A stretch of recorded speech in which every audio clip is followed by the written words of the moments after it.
hari ukuntu telefone yaka ikagumamo iyi logo ya Airtel cyangwa se MTN. Muri video niyo tugiye kureba uburyo wabikemuraho cyangwa se wabikura muri telefone yawe. Mbere na mbere ibuka kwanza ukanda subscribe kuri iyi channel kugira ngo dukomeze video, wirinde kwitarutsa kugira ngo hatagira akantu kagucika. Ko nembabwiye rero reka duhite dutangira. Urabona ko ni Airtel ifite kamera hagati, so ni ukuvuga ngo reka mbanze ngusobanurire aka kantu. Wowe niba uyifite cyangwa se ukaba uri kureba iyi video, mu kuyiribotinga ibintu byose biriho urabibura. Icyo ni icya mbere ugomba gushyira mu mutwe. Ibintu byose biriho, videos, application, amafoto, ibintu byose biriho nyine urabyumva ko bihita bibura. So rero ntabatindiye reka duhite dutangira. Fata telefone yawe, mbere na mbere ubanze ukuremo batiri. Gukuramo batiri irabimeze gutya nyine itari kwaka, then urafata aya matushe ngiye kukwereka, aya ngaya ngiye kukwereka, fatiri n'iri ngiri. So ukimara kuyafata urarekeraho, hanyuma ikizamo iri jambo urahita urekuraho gutya, urahita urekura iri ryatsa, hanyuma barahita bakuzanira option imeze gutya. Bakikuzanira option imeze gutya, uraza urabona ko hano biri kutwereka detail zayo. Iyi ngiyi ni A507LXU, ni A507LXU. Ngiye kubereka uburyo wayikora udakoresheje laptop cyangwa se machine. Ku bantu badafite machine cyangwa se badafite zira soft zibikora, dore nguko uko wabikora. Urahita uza umanuka handitse ngo wipe data factor reset, dore ngaha uhita wemeza.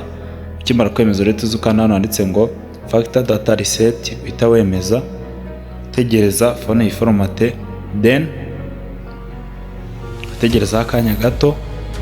Nkwibutsa ko kuri iyi channel mbere na mbere banza ukande subscribe, hanyuma nurangiza ufungura inzogera, liking iyi video, sharinga ku nshuti zawe kugira ngo nazo zimenye aka kantu. Urahita uza ukanda hano handitse ngo reboot system now, urategereza telefone yake. Biratwaraho akanya gatoya mu kwaka. Ubwo nimara kwaka ndahita mbereka uburyo wakora setup. Hano ubu ngubu telefone twayisoje, tegerezaho. Nyabone mbere na mbere kanda subscribe, sharing video, andika comment niba ufite igitekerezo cyangwa se inyunganizi. Mujye mwibuka kwandika comment. Mbiseguraho ko nari maze igihe ntakora video bitewe nuko haba hari impamvu zimwe na zimwe, ariko ubu naje ngiye kujya mbaha video ku gihe kandi nziza zifite ibyo zigisha. Urabona ko telefone yacu iri kwaka, urategerezaho, tegereza akanya gato. So urategerezaho, urabona ko telefone yacu yamaze kwaka cyangwa se yarangiye. Urabona hano bari kutwereka ko yarangiye. Tugiye gukora icyo bita setup. Hano tugiye gukora, reka duhite dukora setup. Uraza uselecting hano, urabona ko bari kutubwira ngo select language. Uraza uhitemo ururimi, reka dukoresha Icyongereza kuko ahanini nicyo dukoresha cyane. Uraza uhitemo Icyongereza hano, utukanda hano handitse ngo next. Hanyuma hano urabona ko bari kutubwira ngo select country.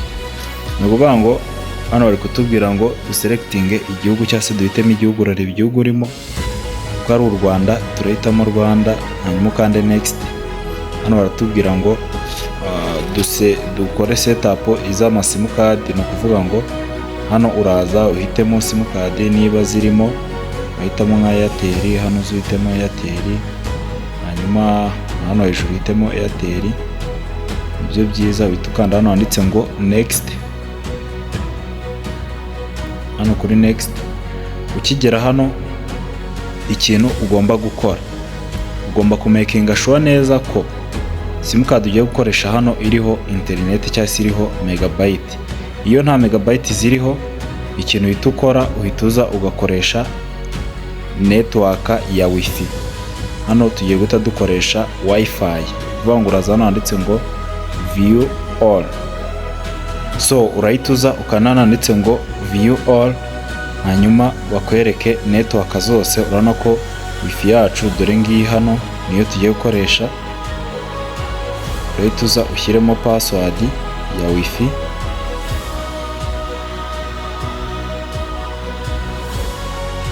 Uhita ukanda hano handitse ngo connect. Ukikanda connect irahita yirodinga cyangwa se telefone irahita izana hano kuri agreement. Ni ukuvuga ngo urahita uza ukanda hano handitse ngo I have read and agreed to the above terms. Ni ukuvuga ngo hano uremeza ko wasomye ndetse ukemera n'amategeko cyangwa se amabwiriza. Ni ukuvuga ngo hano urahita uvivura hano kuri aka kantu akangaka hano akadore ngaka uhita ukanda hano handitse ngo next.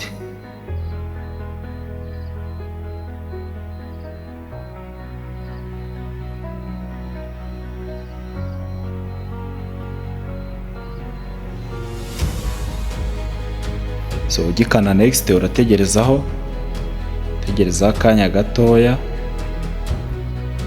Ibi bintu ndi gukora ubikore witonze neza nk'uko nabikoze, nta kigoranye kirimo.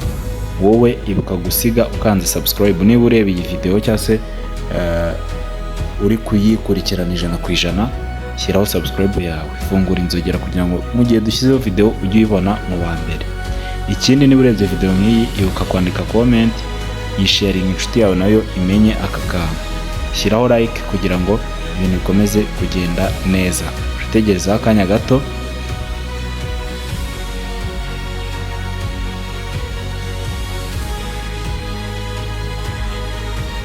Utegerezaho akanya gato.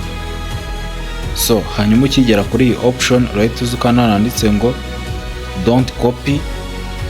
Ahangaha ukihakora hata utegereza akanya gato. Urabona ko biri muri checking information. Utegerezaho akanya gato, utegerezeho turebe. Utegerezaho yagira ahandi hantu ukora. Utegerezaho. So hanyuma ahangaha bahita bakuzanira option imeze atya. Hano baba bari kukubwira ngo ushyiremo email yari iri muri telefone mbere yuko yaka ntirangire. Hano ushobora guhita ushyiramo email hano hejuru cyangwa se ugahita ukanda hano handitse ngo Skype hano hasi. Dore ngaha ugahita ukanda hano handitse ngo Skype nanone. Dore ngaha hano bahita bakubwira ngo Google service uzamura hano hejuru. Wamara kuzamura ugahita ukanda hano handitse ngo accept. Ugikanda accept hano bari kukubwira kwadinga application zisa nkaho zari zirimo cyangwa se guhita uzidownloadinga direct. Urakanda hano aka kantu ukore unselect, hanyuma uhita uza hano hasi handitse OK uhita wakanda. Natubwira ngo getting your phone ready. Ni ukuvuga ngo urategerezaho akanya. Hano telefone yacu biba bisa nkaho yarangiye. Ibi bintu ndi kubereka ndakeka wazabikenera cyangwa se byagufasha. Kanda hano handitse ngo Skype. Tukanda hano handitse OK. Hanyuma uhita ukanda hano handitse Skype cyangwa se mu gihe ushaka gushyiramo password uhita uyishyiramo, ariko ibyiza uhita ukanda hano handitse ngo Skype. Kongera ugakanda hano handitse ngo Skype. Hanyuma ugategereza. Boom, telefone yacu urabona ko yamaze kurangira. Urabona ko isaduhereza welcome to Airtel version 14 n'ibice 2. Hano telefone yacu yarangiye. Hano ngayo nguko ugahita wigira chat ugakomeza n'ibisanzwe. Niba wari ufite telefone rero ikaba yarahuye na kiriya kibazo kwaka ntirangire, ugahita ujyana ku mutekinisiye. Nuko byandike muri comment niba iyi video igufashije. Byandike muri comment kugira ngo tujye tubasha kubaha video. Ikindi liking iyi video, yisharinge ku nshuti zawe. Niba ufite igitekerezo nabyo byandike muri comment, tuzajya tubasubiza muri video. So tuzabonane muri video rero y'ubutaha, kandi ndabakunda cyane.